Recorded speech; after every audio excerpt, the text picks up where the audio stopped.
সম্মানিত উপস্থিতি, আপনারা তৈরি হন। যেইভাবে 24 সালে ভাই বোনেরা সবাই রাস্তায় নেমে এসেছিলেন, মা 10 মাসের শিশু সন্তান নিয়ে রাস্তায় নেমে এসেছিলেন, হয়তো আবার আমাদেরকে রাস্তায় নামতে হবে। জাতির জন্য প্রয়োজনে একবার নয়, শতবার নামবো ইনশাআল্লাহ। যত সময় আল্লাহ জীবন দিয়ে রেখেছে, যত সময় নামার শক্তি দিয়ে আল্লাহ রাখবেন, তত সময় জাতির প্রয়োজনে অবশ্যই নামব। আমরা কাপুরুষ নই, আমরা দুর্বল নই।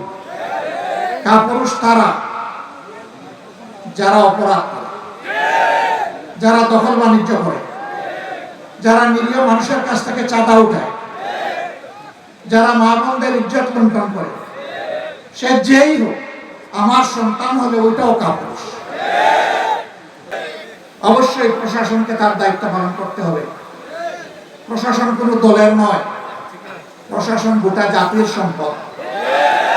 প্রশাসনকে তাদের দায়বোধের জায়গা থেকে এই দায়িত্বটা পালন করতে হবে। দল আসবে, দল যাবে, ক্ষমতা কারো কোমরের নিচে চিরস্থায়ী নয়। তুতিল মুলকা মান তাশাউ ওয়া তানজিউল মুলকা মিম্মান তাশা। আল্লাহ যাকে পছন্দ করেন ক্ষমতায় বসান, আর যখন আষাঢ় মেরে টুকরা টুকরা করতে চান তখন উঠায় না।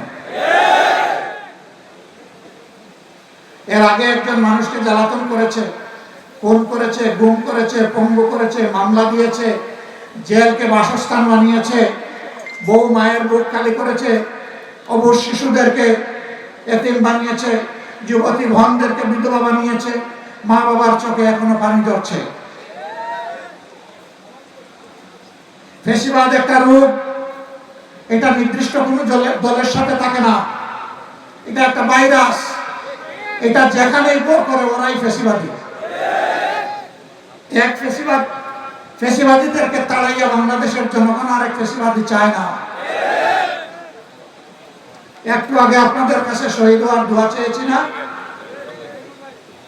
প্রয়োজনে জাতির জন্য আরেকটি অসমাপ্ত অনিবার্য বিপ্লবের একজন কর্মী হিসাবে আল্লাহ যদি আমাকে কবুল করেন, আমি আমার আল্লাহর দরবারে হাজারবার শুকরিয়া আদায় করে রক্তের চাদর পরে আল্লাহর দরবারে হাজির হয়ে যাব।